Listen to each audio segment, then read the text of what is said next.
જય શ્રી કૃષ્ણ મિત્ર, સ્વાગત છે તમારું મમ્મીની રસોઈમાં। આજે આપણે ફરાળી ચેલેન્જનો 13મો દિવસ છે, તો ફરાળી કઢી ખીચડી બનાવશું। સાંબારની ફરાળી ખીચડી બનાવવા માટે આપણે ધોઈને એક વાટકો સાંબો લીધો છે, એક બટેટું લીધું છે। આપણે કઢી કરશું ફરાળી, એના માટે દહીં લીધું છે, આદુ મરચાંની પેસ્ટ લીધી છે, મીઠું લીધું છે, આ 2 ચમચી રાજગરાનો લોટ લીધો છે। આપણે ફરાળી કઢી કરશું ને, આ થોડાક માંડવીના બી લીધા છે, આ ખાંડ લીધી છે, આ જીરું લીધું છે, આ બધું વઘાર માટે, કઢીના વઘાર માટે બધું લીધું છે ને આ મરી પાવડર લીધો છે ને આપણે ઘીમાં વઘારશું। કઢી ને ખીચડી બે આપણે ઘીમાં વઘારશું। હવે આ સાંબારની ખીચડી બનાવવા માટે આપણે આ એક કઢાઈ લીધી છે, હવે ગેસ ચાલુ કરશું। હવે એમાં આપણે 2 ચમચી ઘી નાખશું। ઘીથી વઘારીએ ને બહુ સરસ લાગે છે।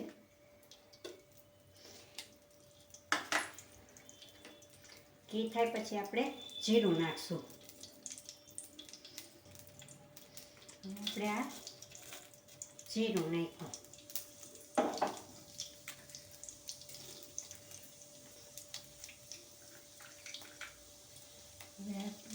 લાલ મરચું નાખ્યું, થોડાક લીમડાના પાન નાખ્યા। હવે જરાક આપણે કરી, હવે આ સિંગદાણા છે એ આપણે એમાં નાખી દઈએ। 2 મિનિટ સાતરીએ એટલે સતરાઈ જાય।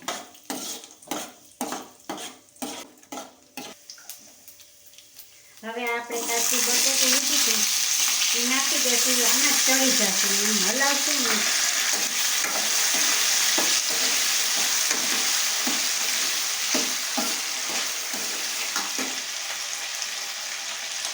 હવે આ 1 ચમચી આપણે આદુ મરચાંની પેસ્ટ નાખશું, 1 ચમચી આપણે કઢીમાં નાખશું।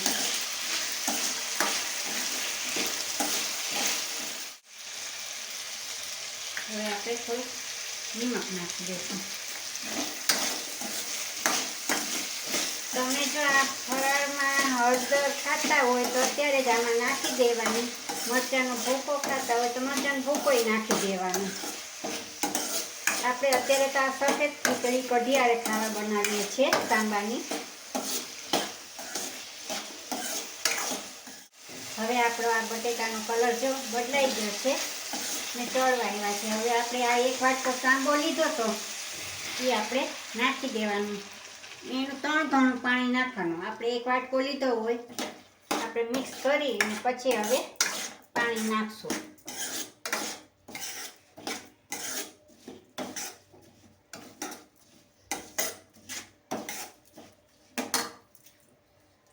હવે એનું આપણે 3 ગણું પાણી નાખવાનું છે।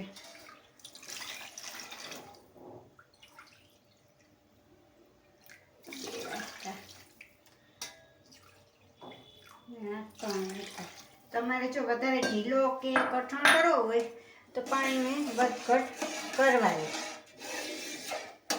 હવે આપણે આમાં થોડોક મરી પાવડર નાખી દઈશું, એટલે હવે આને ઢાંકીને આપણે ધીમા ગેસે 5 મિનિટ રહેવા દેશું તો આપણો સાંબો ચડી જશે। હવે આપણી ખીચડી આ સાંબો પાકી ગયો છે, આમ જોઈ લઈએ। હવે આ પાકી ગયો છે, હવે આમાં આપણે 2 ચમચી દહીં નાખીએ, એટલે બહુ સરસ લાગશે।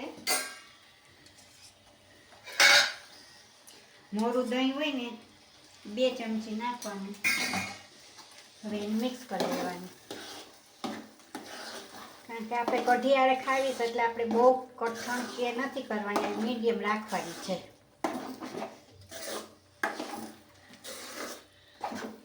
દહીં નાખશો ને એટલે બહુ સરસ લાગશે। હવે આને આપણે થઈ ગઈ છે, કોથમીર છાંટી ને 5 મિનિટ હવે બંધ કરીને એમને ઢાંકી દઈએ। આપણી ખીચડી થઈ ગઈ છે, હવે કઢી બનાવી લઈએ। હવે ફરાળી કઢી બનાવવા માટે આપણે 1 વાટકો આ દહીં લીધું છે, દહીંને થોડું પાણી નાખીને આપણે હજી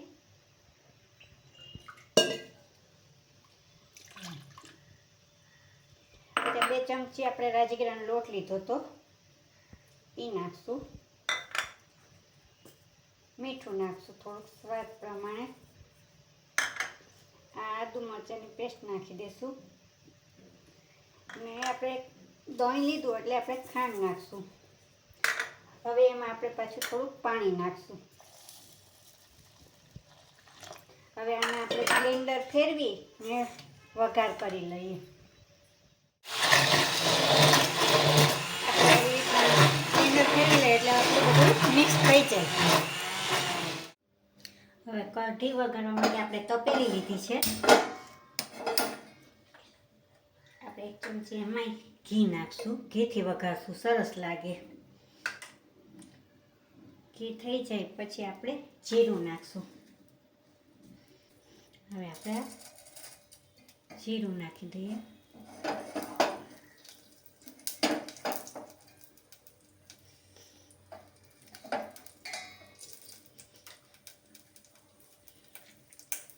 હવે આ એક તજનો ટુકડો નાખ્યો, એક લાલ મરચું, 6-7 આપણે લીમડાના પાન નાખ્યા. હવે આપણે હલાવી આપણે કઢી વઘારી દઈએ.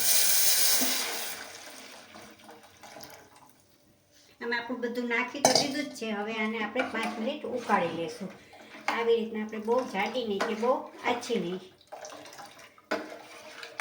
હવે આને 5 મિનિટ ઉકળતા થશે. હવે આપણી કઢી ઉકળી ગઈ છે.